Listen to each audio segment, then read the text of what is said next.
Well, greetings, imagination connoisseurs. Once again, it is I, your Duke of Dope Discourse, your master of fun and wonder, your viceroy of Verisimilar students. John Campea Show. Call me your existential Mr. Rogers, Robert Byron. Woo! And I'm flying solo here, folks, doing an open mic. It's been a while since I've flown solo. I feel that, I can spread my wings now and again, and, not necessarily the wind beneath my wings, but you know what I mean? It's just me today, folks, and I'm here to answer your questions. I was going to opine on something, but I didn't really have anything to opine about. I have a dog that's about to give birth. To be honest, I've never had a dog that had puppies before, so this is a very new thing for me. Tallulah is 50% Irish setter, 50% purebred poodle, so she's an Irish doodle. And she was mated with Sebastian, who's a purebred poodle. So she's going to have, I think it's called F1B. So her puppies will be 25% Irish setter and 75% purebred standard poodle. And they're going to be hella cute. But I wish it would happen already. But that said, I don't know if anyone, not really entertainment related. Certainly it's entertaining for me. Or maybe it won't be. I don't know. You'll see videos. Puppy Cam will be operational soon. And on that note, what do you guys want to know? What do you want to talk to me about? I have no idea. Jang Wang Lin says, will the news of WWE plans affect the Rings of Power? Oh, that's a really interesting question. Because from what I understand, the rights that Amazon has are the exact same rights that Warner Brothers now has, except Amazon has them for broadcast streaming, essentially TV rights. Warner Brothers has the exact same rights, but for the movies. So theoretically, if, say, they hired Peter Jackson, Fran Walsh, and Philippa Boyens to make Lord of the Rings movies, they could make the same story that Amazon's doing. Exact same story, but as movies, but they can't do them as a streaming show. So you could literally have the same material covered in two different mediums by two different studios. I'm not saying that's going to happen, but it could happen. And that's pretty damn crazy. I was not a fan of the first season of Rings of Power. So, it got a little bit better, but we'll see. But yes, I don't know what's going to happen, to be honest. It's fascinating. Casey Mack says, I watched the new trailer to Paramount Plus, their new show called Rabbit Hole, and it gave me the 24 vibes. God, how I missed that show. Casey, I too, there it is, Rabbit Hole. It looks great. Government conspiracy, I don't know what, Kiefer Sutherland, basically, come on. I'm just going to call him Jack Bauer.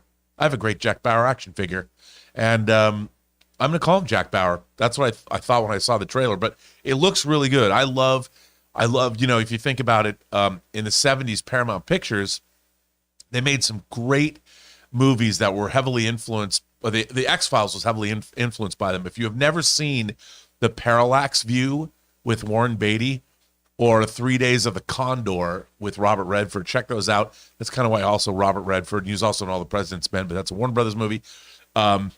Check those out, preparing yourself for Rabbit Hole. Parallax View and 3 Days of the Condor, if you haven't seen them. Also, Marathon Man. See that too. But I don't think that's Paramount. Maybe it is. I don't remember. But that's a good one.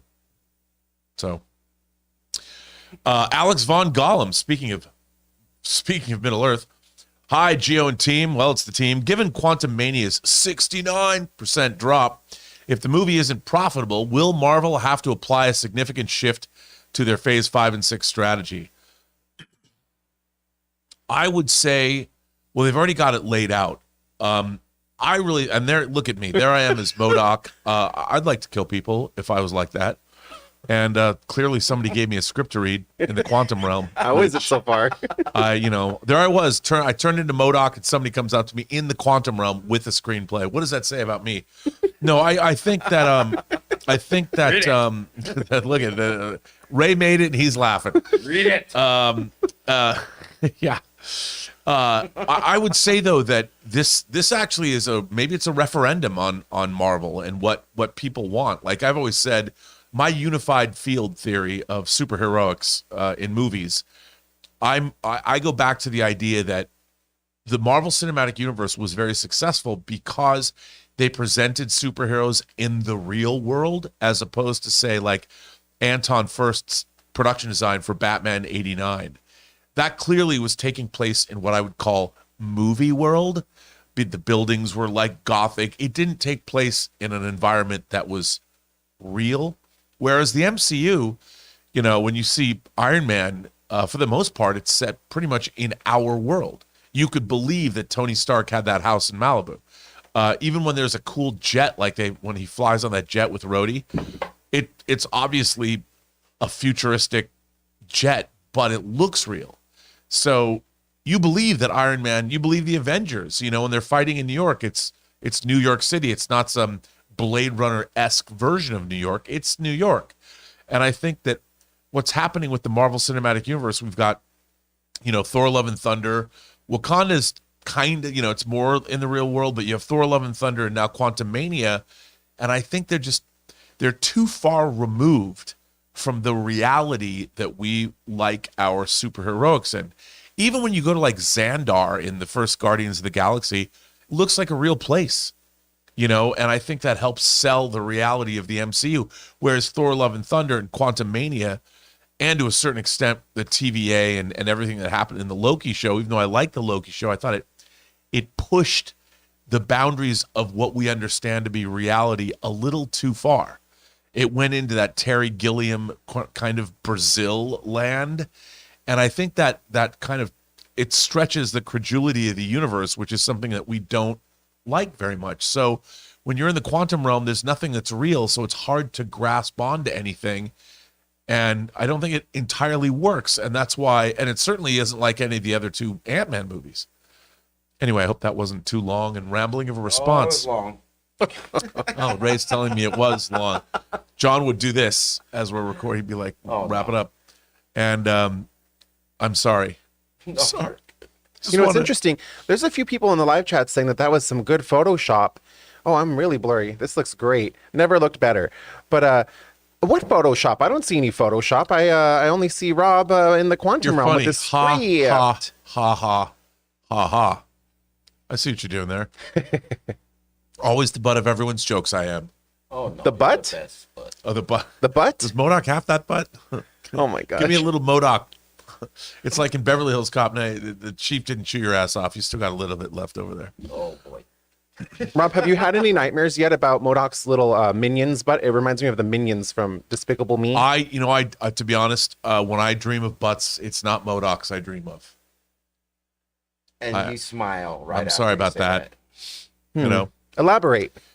Well, I like big butts, and I cannot lie. Ooh, Sir You other Mix-a-Lot. brothers can't deny. All right. When All a right. girl walks in with an itty-bitty waist and a round thing in your face, you get sprung. Well, Taylor, you don't. You get sprung. Spoiler alert. Oh, boy. You want to move on to the next question or you want to rap some more? I'm kind of down for some more Rob rap. Demonetized. Kenneth Colton says, it's game day. Game day. Mando season 3 tonight. I can't wait, actually. The only thing that I know we both are going to dislike is the 35-minute runtime for the first episode. Is that true? The Last of Us have been spoiling us with hour-plus shows. Is that true? It's only 35 minutes? Oh, you have to think of all the other ones. It's like, you know, Mandalorian, the sitcom. Look, I'm stoked about it. I don't care how long it is. I'm just glad to see Mando come back. I want to see all those other Mandalorians with all their armor. That's going to cost me an arm and a leg if I want to buy the Hot Toys versions of them. And why not? Doesn't everybody? Very excited. Very excited. Look at that. Bo-Katan. Look at that helmet, man. Love it. Rob, do you have any predictions for tonight? Who's going to show up? What's going to happen? Any predictions? I from you? honestly don't. I mean, I think there's going to be more than one Mandalorian. I think there's going to be a lot of Katie Sackhoff this season, which I think is always a good thing. I can't wait. I love her. Yeah. We'll see. I mean, if you guys, it's not in this shot, but in the other shot where Chris normally sits, you can see my Bo-Katan helmet that I got at Disneyland. I love that that helmet. Bo-Katan helmet's the best. Yeah, It's great. It's so great. Can't I wait. can't wait to see her. Game day. Game day. All right. Maybe. Just a sub 32. Every time I see that name, I think, who's the Dom? With Justin Roiland out of Rick and Morty. It's Roiland. Yeah, Justin Roiland. I see comments saying that Adult Swim should simply cancel the show. What are your thoughts on this? Personally, I'll give the season without him a chance. Look, there's a lot of other people that work on that show. I mean, I hate it when shows end too soon because then people are out of work. So, yeah, we'll see. I mean, if they can continue it going on and it's good, let it continue. If it's not good, don't let it continue. But hopefully we're getting another season at least. So we'll see. I really like Rick and Morty, and I want it to continue. I really do. We'll see what happens. All right. While Rob was talking about Rick and Morty and not rapping for some reason, I went and I grabbed my Bo-Katan helmet. You guys, how sick is cool. this? It takes batteries and it makes noises and lights up, but I haven't put batteries in yet. This thing is so fun. I cannot wait for it tonight. I hope Bo-Katan's in the season premiere. Ooh, I think she will be. I really hope. The Everything Entertainment Network sends in a $20 super chat. Thanks very much. I appreciate that. Everything Entertainment. Idea I had. If the main X-Men roster is introduced as part of a collapsing universe during Secret Wars, requiring Xavier to gather up the mutants he can, and they become refugees into the main Earth once the multiverse collapses. And that's that's two $20 super chats in a row. Thank you. Thank you so much. Collapses, and that's what causes society to hate mutants. It makes the mutants an allegory to the immigration debate, similar to civil rights, the civil rights allegory of the original comics run. You know what? That's not a bad idea. I like. They've done that in other science fiction things like Alien Nation. If you remember that movie in the TV series, the aliens, or in District 9, how the aliens were definitely a stand-in for our own immigration policies. I don't dislike that. I think that's actually a pretty good idea. I just think that the way they're going to introduce mutants is that mutants have always been here, and we just haven't seen them yet. And people would say, well, Rob, where were they in the Battle of New York? And what about Thanos? Well, they just didn't know. It's not like if the Avengers are not, if the mutants or Xavier's school is unknown to the larger world and the Avengers just don't know that they're there, they haven't decided to reveal themselves yet. But maybe we'll find out that they've been here for a long time. I love this picture from, was that X-Men 2, right? Mm-hmm. X-Men 2. Love it. I worked on that. By the way, I did produce the special features for the X2. It's on Blu-ray. Hey Rob, who's gonna be interviewing you about that soon? Well, Taylor, I heard just today, as a matter of fact, just mere moments ago, that Taylor Gonzalez, the man sitting right over there, I'm gonna make him wear the Bo-Katan helmet while he's doing it, is going to do an interview with me on his own channel, 50 Shades of Tay. And it's gonna be fun. Because he's gonna ask me the probing questions others don't ask me. It's true. I'm going to be probing Rob on my YouTube channel, 50 Shades of Tay. I'm going to be doing a career overview with Rob. You guys are going to be so impressed with the knowledge I already have about Rob without even having to look anything up. And I am so excited to do this because Rob has a very, very impressive filmography, career. And I just think it's going to be fun to sit down one-on-one and just go over all of the accomplishments you have. And I'm so excited to do this with you. Well, I'm excited too on 50 Shades of Tay. Suthius. Man, I love that name. You know what? Whenever I see Suthius, there was a movie that came out in the early days of home video called Slithis. And it had like kind of a man in a suit and a nuclear power plant in the background, and it was on Meta, then later Media Home Entertainment. It was on VHS. And whenever I see Suthius, it reminds me of that VHS tape. It was one of the first VHS tapes I ever rented. So I was like, sing your name, Suthius. In Schnapp's voice, yo, son, Master Replicas is officially opening online in a couple of days. Really hoping they continue the Star Trek diecast line. Well, supposedly they are. And they're going to make all of the Eagle Moss product available. Hopefully they'll continue it because I was collecting their XL line of ships, and I didn't have all of them yet. And what I really want is I've been buying the Eagle Moss part works of the Enterprise D, and I want to complete mine. So hopefully it'll happen. The Enterprise Listen, D? I say Enterprise D. Yes, the next generation, 7 seasons, generations, and it crashed destroyed by the Duras sisters, which was lame, and then it crashed on the planet Viridian 3. Bye-bye, Enterprise D. But, D. I mean, it did, if you really think about it, they did drop the D on Viridian 3. So would you say that the Enterprise D docked its shuttle bay and its shuttlecraft? Yeah, it certainly did. Well, it did. There was a saucer separation. Rob, sometimes he's leading you somewhere you don't want to be. It's true. I'm leading him to scripts. Scripts. You can lead a Rob to scripts, but you can't make him read them. Okay, I have no idea. Next. Okay. Culture Wars Diplomacy says the more iconic of a character image, the less leeway you have to play with that. Like Jason Momoa looks like Conan, even if not Arnold. Yeah, that's true. I think that's true. I mean, it's funny. I didn't think Jason Momoa's Conan movie was terrible. It wasn't great, but it wasn't terrible. And again, I mean, it's crazy. Last year, 2022 was the 40th anniversary of Arnold's Conan movie. But yeah, I mean, when people look iconic, people have those iconic looks. Sometimes it's hard for them to escape those roles because they look iconic in them. So I don't care what anybody says. I know there's online chatter about Aquaman 2 not being good, but I think it's going to be great. I love the first one. I love Momoa as Aquaman, and I think I like Dude Bro Aquaman. Do you guys like Dude Bro Aquaman? Guess there's no opinion. I was waiting for Ray. I don't know who that is. Jason Momoa, do you like him? He plays Aquaman as the Dude Bro. I'm still waiting for Ray to answer. I don't know what that I'm is. being a gentleman. I do like. You don't know who Jason Momoa is? Aquaman? Oh yeah, I know. But Dude Bro, who's Dude Bro? Well, he's like the Dude Bro That's like the version Aquaman. of Freddy. Yeah. Oh yeah, he's good. I guess that's what Dude Bros do. They go, yeah. Wait, what do they do? I'll put you full screen. What do they do? Dude Bros go, yeah. I don't even know what I'm doing.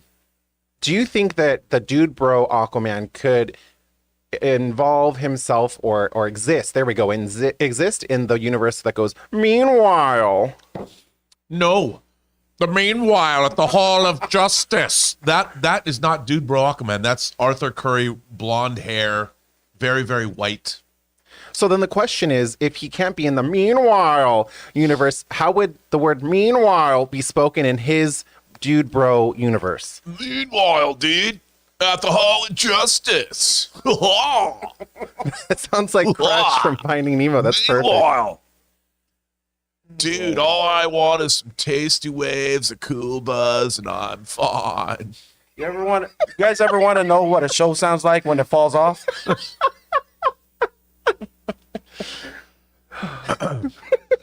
Dr. Bright says, what is a character actor? I've heard the distinction when certain actors are brought up. Aren't all actors by definition character actors? Here's the thing. There are leading men and leading lady actors, and they are traditionally, for lack of a better term, movies or TV stars. They're usually the lead actor on a show or the movie. Now, a character actor is somebody who you'll see them in all different kinds of things. They get hired all the time because they might not have, like, I'll tell you who I think is a great character actor, even though he was one of the leads on The West Wing. Richard Schiff, to me, you'll see him, he shows up in all different kinds of movies. He was Toby Ziegler in The West Wing, but that was an ensemble. But he's a great character actor. He works all the time in different things. He's in movies and TV shows. He'll play a scientist or a politician or something. But no one's really ever built a TV show around him. So a character actor is somebody that usually supports the lead actor. But the thing about character actors is they work a lot more, you know, because they have much more diversity. They can jump from movies to TV. They can be semi-regulars on a show, but they're not like leading men or leading ladies. So that's what a character actor is. But yeah, theoretically, all actors are character actors. But there are some like Clint Eastwood is a leading man. He was a leading man all the way back to Rawhide when he was on that. But you know, when you see Clint Eastwood, because of the way he looks like a leading man. He's got those leading man looks. So a guy like him would not be a good character actor, because if he was part of an ensemble, you'd be constantly looking at him, and he would probably detract from the lead. So that's one of the things about character actors. They look more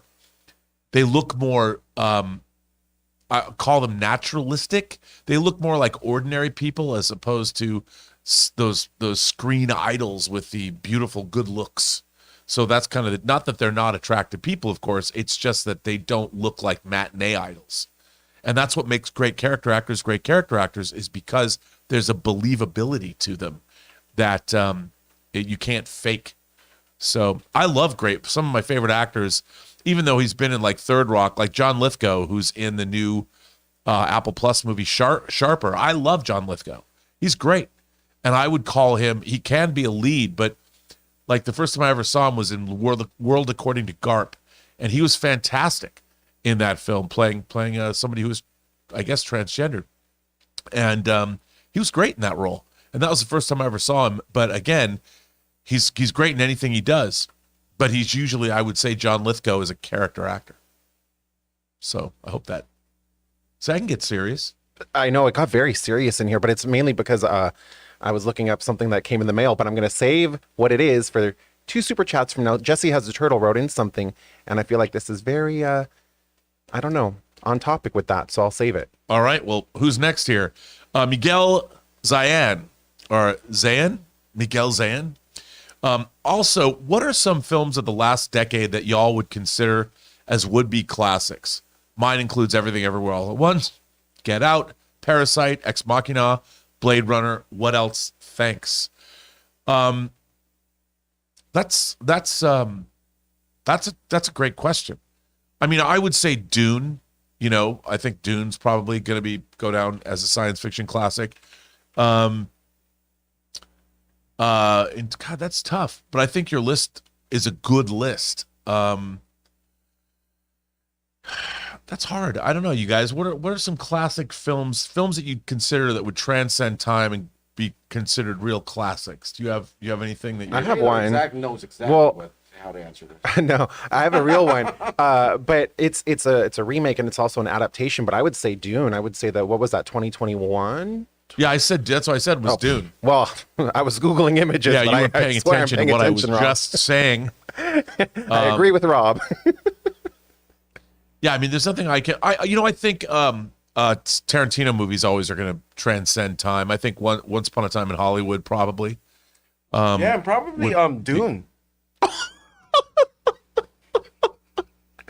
This is the episode that I die. This is like so funny. Wow.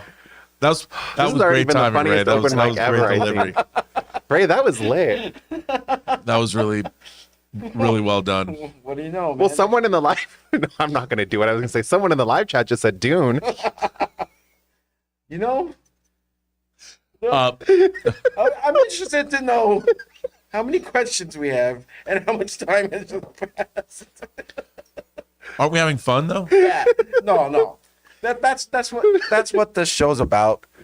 We are shooting the shears with everyone, right? Everyone in the chat. That's right. Everyone who's here is having a great No time holds right barred, now. baby. That's right. We're all having fun. The realness comes out. We're all having during a open gay old mic. time over here. Flintstones. Meet the Flintstones. They're a modern Stone Age family.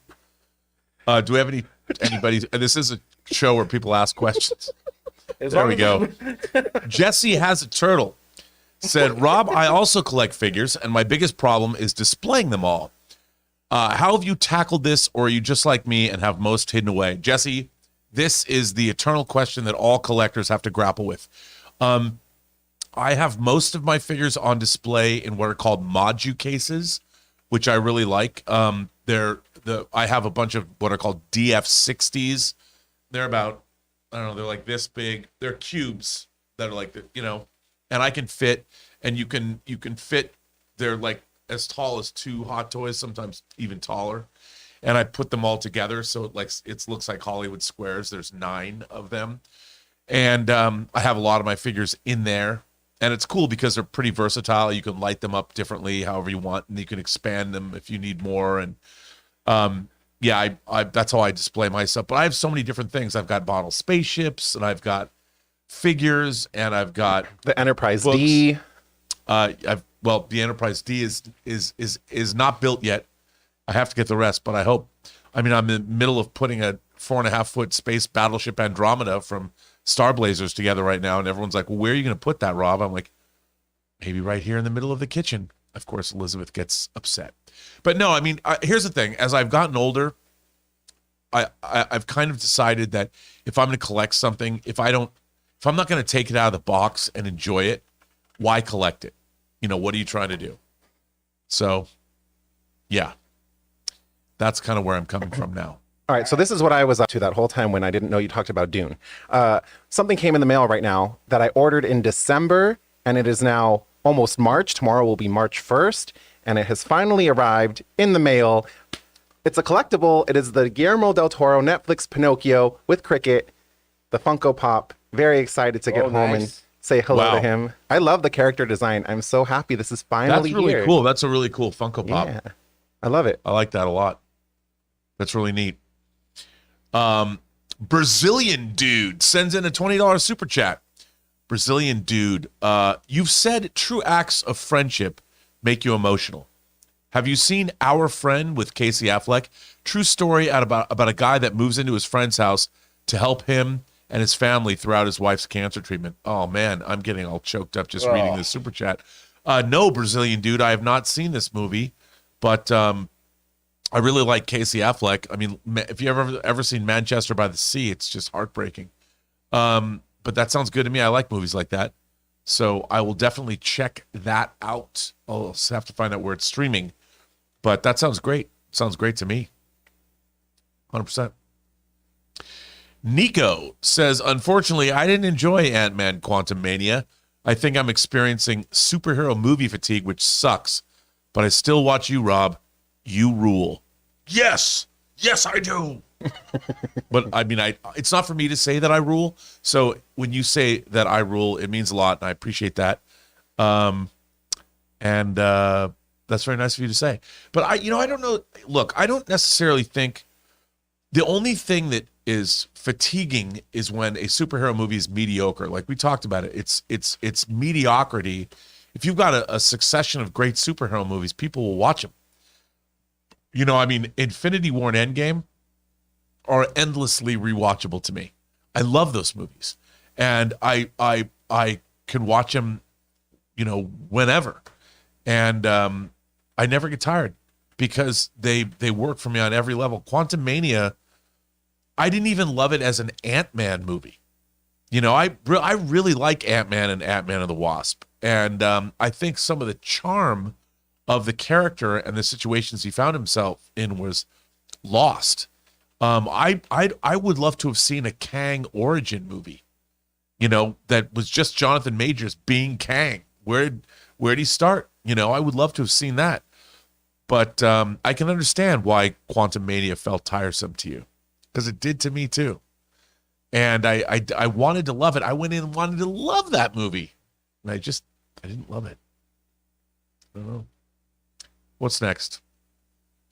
Red One Real Talk says, have you seen the trailer for the Apple TV series Extrapolations? Interesting concept and stacked cast, but the trailer felt a little cringy. Red One Real Talk, I've been talking to people about Extrapolations a lot, and basically it's going to be, I guess, an anthology about the next 50 years of our planet being faced with global warming and how that's going to affect us. I mean, as a science fiction fan, I've been reading books about global warming. I remember I read one. Norman Spinrad is one of my favorite science fiction writers. He also wrote for TV. He wrote the Doomsday Machine episode of the original Star Trek. But he wrote a book called Greenhouse Summer that took place like 50 years from now, where the Earth had warmed up and Paris was basically a tropical city now. I know that there's a lot of people that talk about like the idea of environmental science and whether or not global warming, whether or not we're affecting global warming. But I mean, I think it's pretty obvious that since the industrial age, our industries have been pumping out particulate matter into the atmosphere that didn't exist, say, 500 years ago. So it's not surprising to me. I mean, it's like when you light a fire in your house. If you forget to close or you forget to open the vent in the chimney, your house fills up with smoke. And Santa catches on fire. And, I never thought about that. Santa catches on fire too, according to Taylor. But yeah, it does look like the way. And the trailer did have a little bit of cringe in it, but I do like the vision. I loved, even in a movie like Blade Runner, it's always raining because of the pollution in the environment, and that has been a staple of science fiction for a very long time. So it's not like, they're trying to push climate science on us. Well, look, it's been a staple. I mean, if you go back all the way to 1971 in the movie Silent Running, the last forests that existed were now on spaceships traveling throughout the solar system, which I always liked. And by the way, Arrow just released Silent Running in 4K. So there you go. Nice. Yeah, I know. What's next? Red One Real Talk asks a question. Ooh, he's cheeky. Does Secret Invasion have potential to be a saga that runs beyond the show? I love the comic run, and I hope that the story has a bigger place in the MCU. What can I say about this? I don't know. It has a great. Actually, it's building on Captain Marvel. Captain Marvel's not in it, but it's building on Captain Marvel in the sense that that's where we were introduced. They introduced the Skrulls into the MCU. And this is a very, Secret Invasion, obviously, is a very Skull-centric story. But it kind of harks back to immigration and the idea of what happens when the Skrulls are displaced and they don't really have a place in the universe, and how do we fit in and all of that. It's pretty neat. I love the scripts. I thought they were great. And don't laugh. They were good. Can you repeat that? And then can someone please clip that out and send it to me so I can have it as my text tone for every time Rob texts me? I love the scripts. But no, I did. And I thought that it had a really interesting theme, and I really appreciated the story. And it was great. It felt like, SHIELD meets Bond. It was with aliens. So it was awesome. Loved it. Hopefully it's great. John Redcorn says, after a 70% drop and a $200 million budget, do you think Ant-Man will be profitable or lose money? Also, will there be an Ant-Man 4? Good questions, both. I think it's too early to see if it's going to lose money or not, because we'll see how it does foreign. I mean, a lot of the time, movies make only 30% of their earnings in the United States, and we have to look at worldwide earnings to really get a larger picture. I've not looked at the worldwide box office where it's at, but it might be doing better internationally than it is here. So it might very well be profitable, but I don't know. They're talking that it's only going to earn out. I was reading an article yesterday that it might only make $500 million. That's not good. Not good for a Marvel movie. So hopefully it'll make more, especially a movie that costs as much as Quantum Mania did. There's no Mania for the Quantum Realm, unfortunately, which is kind of a bummer. So what are you going to do? What's next? Eddie Vedder's stunt double. Did you guys see Cameron Crowe's movie Singles? Eddie Vedder is in that. He's part of Matt Dillon's band Citizen Dick. What? Yeah. Citizen Dick and their album Touch Me, I'm Dick. It's true. If you haven't seen Cameron Crowe's Singles, you should check it out. It's got a great score. The rest of Pearl Jam, Stone, Jeff Ament, Stone Goddard are in it as well. So, and Eddie Vedder. I think that's the first time I've ever been speechless, Rob. You're speechless? Yeah, Well, I know. He took my breath away. we're going to rock Portland. So since I haven't even gotten to his super chat yet, since it was already revealed in the trailers for 65 that it takes place on an ancient Earth, do you think there is another twist we don't know about? Yes. Adam Driver is Adam as in Adam and Eve. Probably. Wow. Or not. Oh, you're such a jerk, man, if that's true. If that's true, that's crazy. But that's an old trope that goes back all the way to the Twilight Zone. Mopey. Battlestar Galactica. After Creed 3 last night, 65 is my most anticipated movie. Really? I'm getting really excited for this movie for some strange reason. I looks told you, good. I have some strange... It looks pretty cool. I have some strange dinosaur love. Same love I have for robots. Mm-hmm. It's the same. It's just, I get excited because, like, you know, seeing them on screen, I'm still not tired of seeing dinosaurs on screen. Yeah. Especially when they eat people. I think the twist is that it's not really 65, it's 69. I can only hope the view's better. What's next?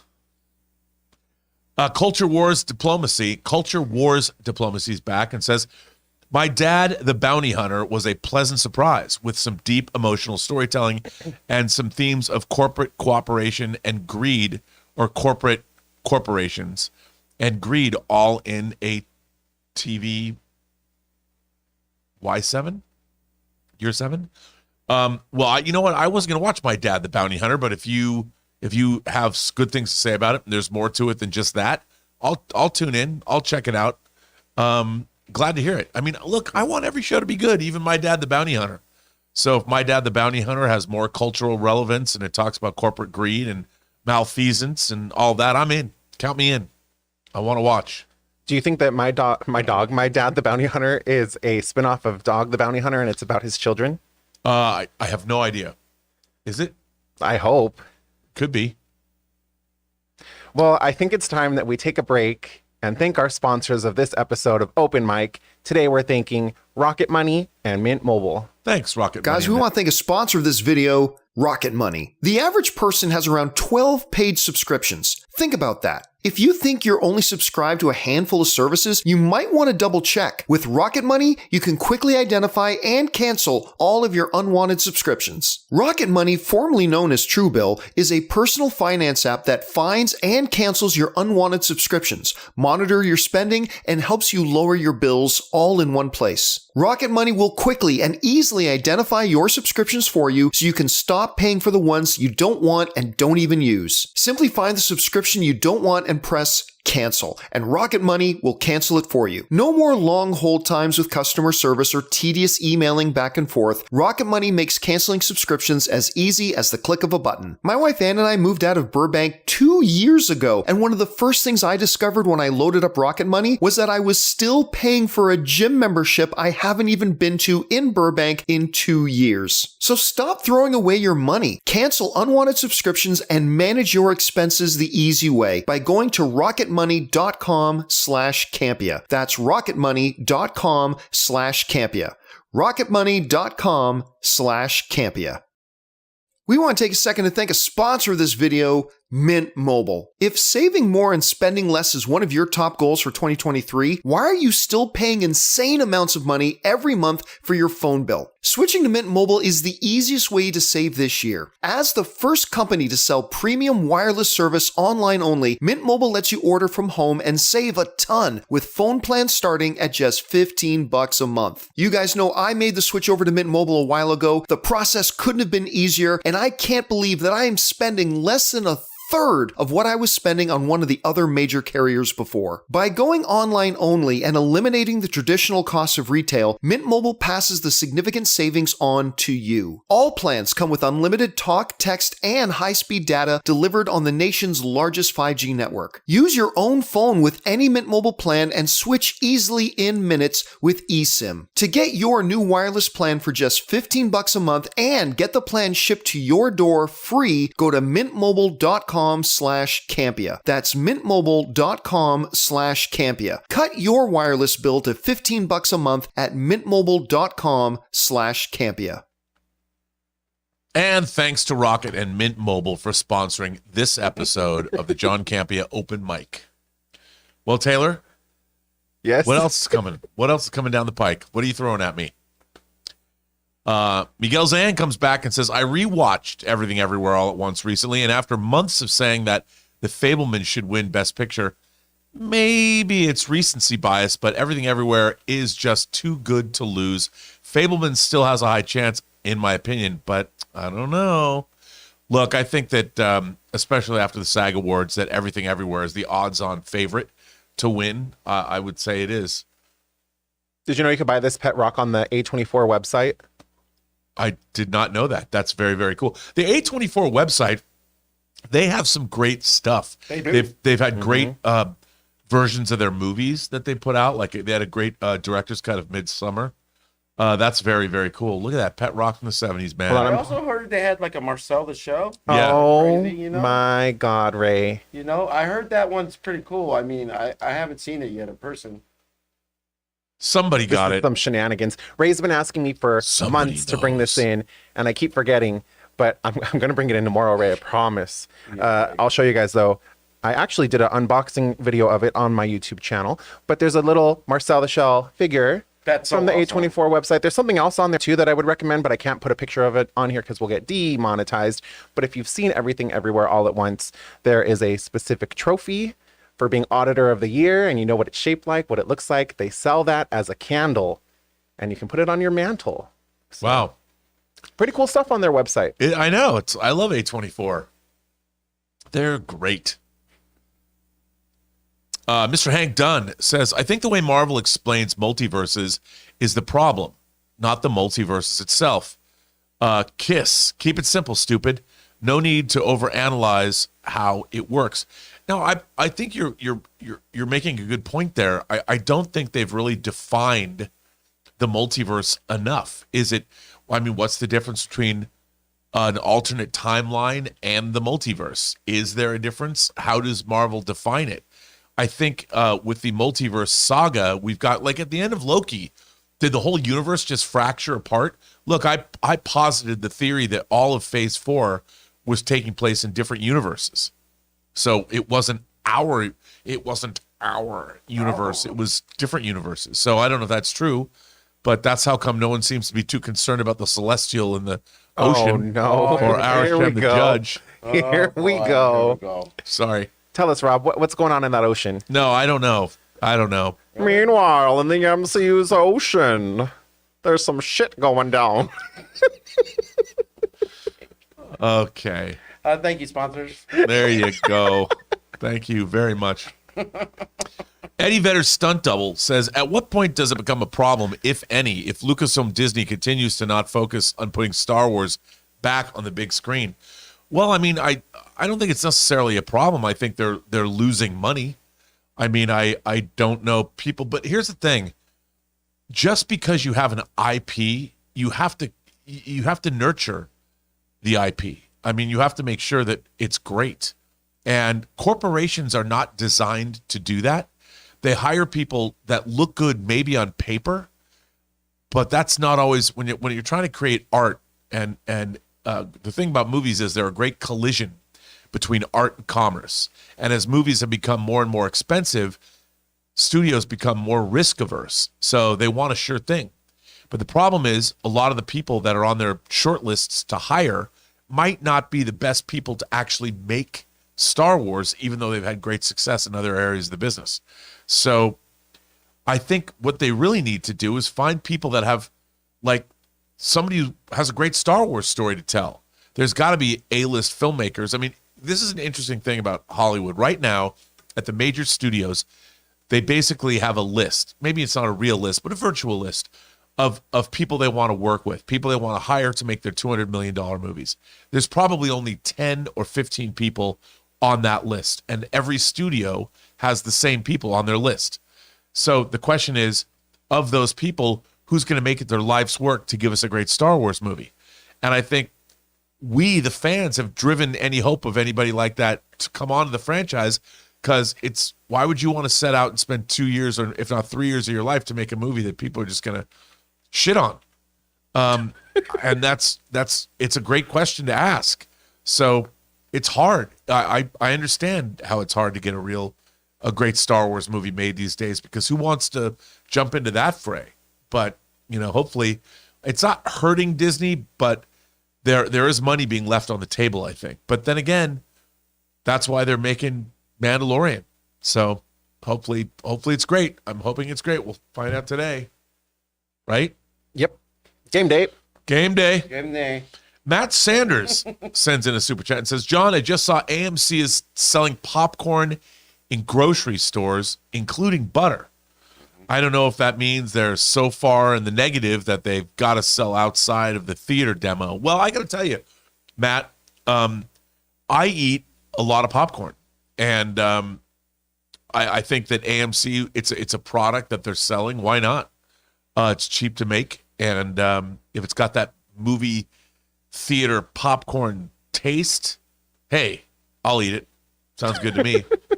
And by the way, you know what? That means that, like, if you're out in the world and like somebody breaks up with you, heartbreak tastes good in a place like this when you eat AMC popcorn. Oh, why you?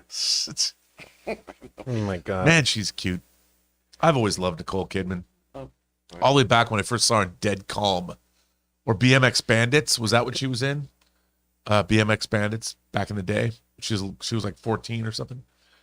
Anyway, Days of Thunder. The girlfriend of Cole Trickle.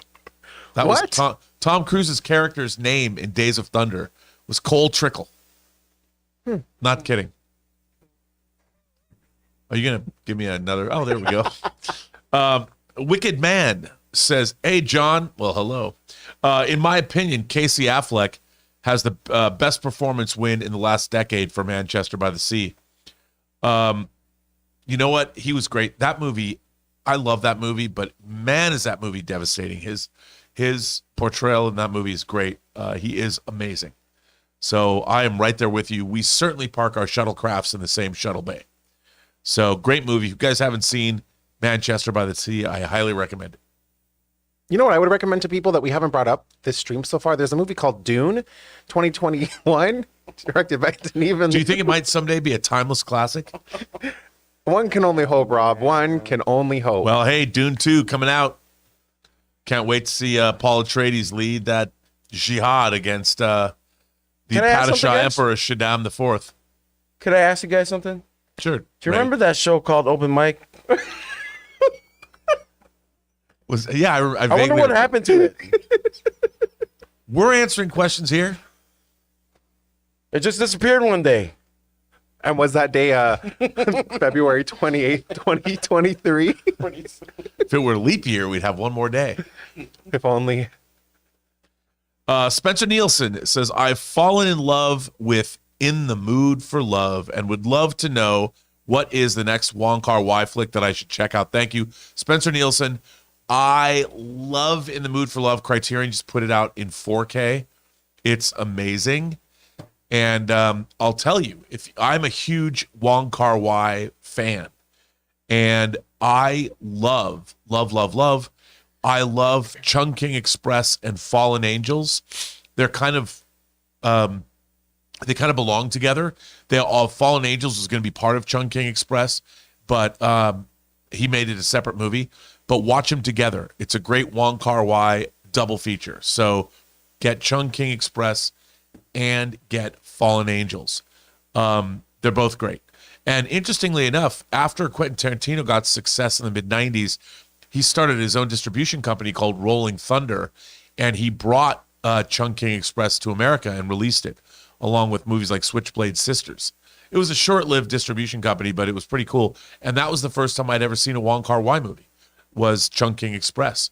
And Criterion released a very cool box set of all of Wong Kar-wai's movies. And also, there's kind of a pseudo sequel to In the Mood for Love called 2049 that you might, is it 2049? Like Blade Runner 2049. I'm thinking 2049, but it's like that 2064. I forget. 2069?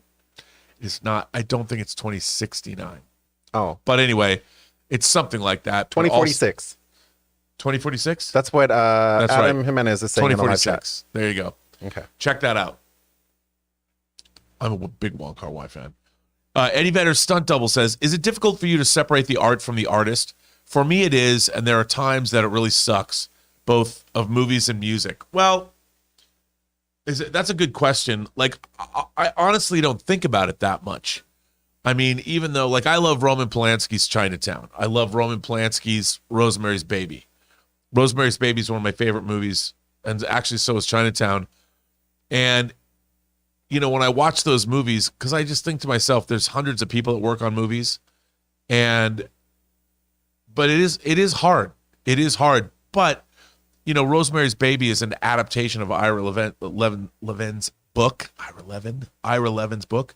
So I can separate the art from the artist because I concentrate on the film itself. But I know it's hard for people. It's a very good question, and it's a tough one. That is a tough one. But I think it has to be up to each individual themselves to decide whether or not that's definitely a personal call. For me, I'm able to do it. Iran Water says, hi Rob, are you planning to come to the UK soon? If so, do a meetup. Also, would you suggest for new you? Let me start this again. Iran Water says, hi Rob, are you planning to come to the UK soon? If so, do a meetup.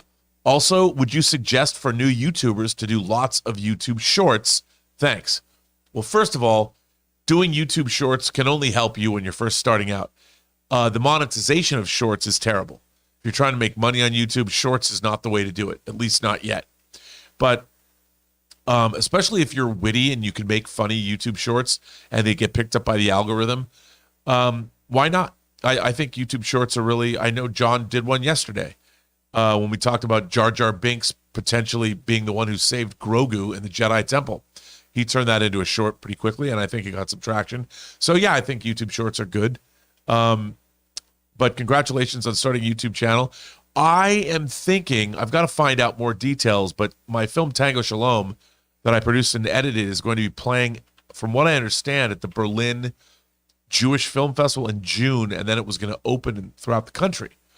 And I was going to come out to Germany and support that. But if I do that, I was also going to do a little bit of a European tour.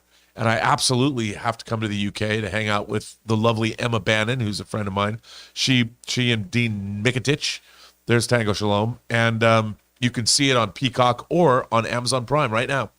But I would love to come to the UK. And if I did come to the UK, I would absolutely have a meetup. And we could stream it live in a bar. Because how much fun would that be? So thank you for asking. Nice. What's next? Well, that is the end of our super chats. However, What? we finished a little bit early, and I kind of am in the spicy mood to do something we haven't done in a long time. I want to take 3 questions from the live chat, if that's cool with you, Rob. We have a little bit of time, so I'll wait. But Rob, in the meantime, who do Any you think? questions? I have a burning question for you AMA? about The Mandalorian season 3. It's being reported we're going to find out this season who saved Grogu. Yeah. Do you think we'll find out tonight, or do you think that's something they're going to save towards the end you of know the what? season? That's a good question. I don't think we're going to find out tonight. I think they're going to let that question linger a little while longer. However, if I'm wrong, I think that by finding out tonight, it's going to have further ramifications for the rest of the season. They've held off telling us for a reason, and I'm really looking forward to finding out. I'm thinking they're going to tease it tonight. Like Grogu will be having a nightmare or a vision or a flashback to the night of Order 66. By the way, Grogu's been chilling here with me this whole episode, cooing and cawing, whatever the hell that means. And I think it'll cut and end his vision, and they'll tease it a couple more episodes, and then finally, maybe the last episode, the penultimate episode, they'll reveal who it is. I'm thinking Cal Kestis. That's what I'm thinking. Wow, that's interesting. He looks, they have the actor, looks exactly like the video game. They modeled it after him. I think it could be him. I don't think it'll be Jar Jar. I was saying that it was Force Ghost Qui-Gon. but maybe not. You know, My maybe- other guess is boar gullet. So if it's not Boar Calcestis, gullet. it's boar gullet. Well, he could certainly read the mind of Grogu. True, true. All right, I'm going to pick some. Can we deny though the greatness of all the first episodes of every single season of A Mandalorian?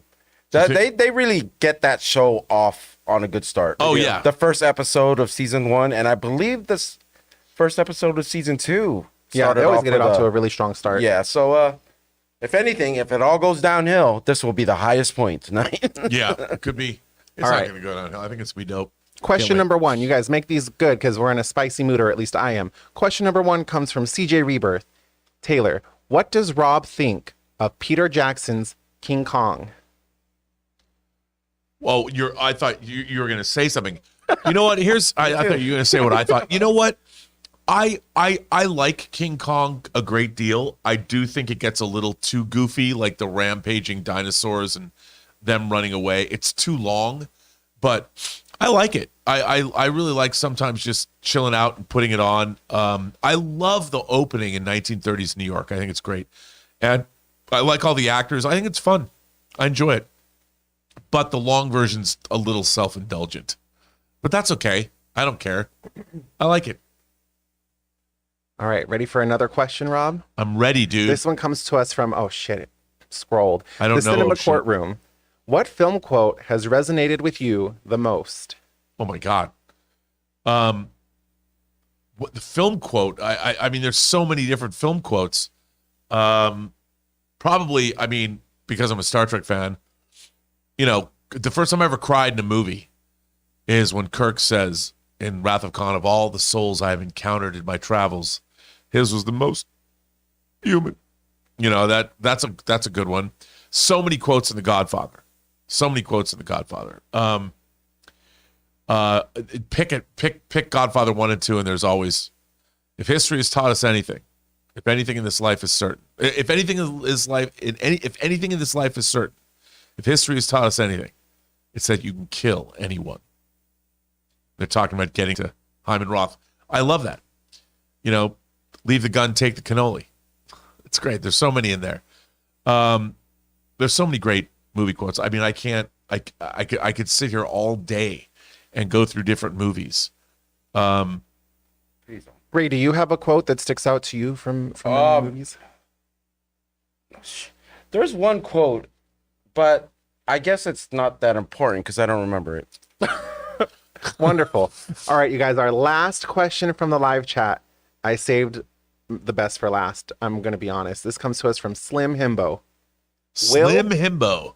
Will Dune be a classic?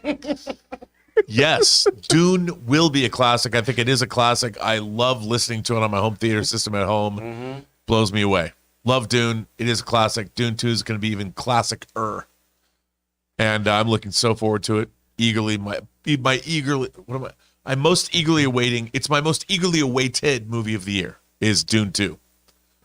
Dune Nice. Part 2. I can't wait. Dune 2. Do it. Dune. Do. Poon.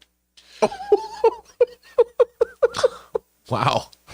Okay. Just kidding. Well, ladies and gentlemen, boys and girls, kind souls, gentle beings, however you identify across the 28 known galaxies, this open mic for February 28th, the last February 28th ever in 2023, has come to a close. Taylor, what is so funny? Oh, I thought you were going to say the last open mic ever. The last February 28th Of 2023. Yeah. That's very good. You like that? That I did kind of enjoy that. You like that? For the simplicity and for the intelligence of that statement. I appreciate That's you. like 100%. There's no way that's not right. I know, it's great, right? Yeah, yep. Unless there's it's, guarantees. Groundhog Day and Guarantees. tomorrow. Love it. I'm going to use that from now on. I want to thank everybody for generously supporting the channel with your super chats. Thank you very, very much. We very much appreciate it. It keeps us going here.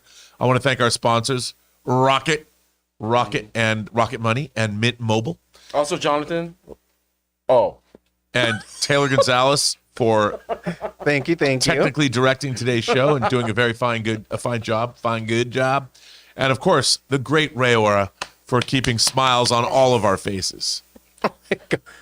Taylor, where can people find you? Well, you can actually find me on my own YouTube channel, you guys. 50 Shades of Tay I'll put up a picture of my logo. That's 50 Shades of Tay with 3 Ys. I just put up a video of my trip to Super Nintendo World at Universal Studios Hollywood. I had the most fun there, almost as much fun as I had today on Open Mic with Rob and Ray. Upcoming video will be the overview of Rob's impressive career. I cannot wait to sit down and have a one-on-one conversation with Rob and talk about his whole history in the film industry, from Agent Cody Banks to Texas Chainsaw Massacre 3. And when he was also a reporter in 2006's Superman Returns. See, you guys, I know my shit about Rob, and I cannot wait to sit down and do this with him. Rob, where can people find you? You can find me on Instagram at RM Burnett. Find me on my own YouTube channel, The Burnett Work, and my show, Robservations, which I do. And find me on Twitter at Burnett RM. And, I'm a social media gadfly, so I'm everywhere. And I heard you opened up a new account at Pound Town. Did you want to borrow it? I need it. Let's go one more hour. It's early. It's only 4 o'clock. Ray, where can people find you online? If I'm online, it's Ray Aura with a 0. Ray Aura with a 0. Yep. And we're going to bring this episode of Open Mic, probably the last episode of Open Mic. We're going to bring this episode to a close. I hope you had a good time. And if you did, leave a comment below and write something funny about what it was like to watch this episode of Open Mic. And if you didn't like it, keep it to yourself. And send Rob a script. Send Rob a script about how we can improve. No, let's not do that. Let's go. Let's All turn right, it off. bye.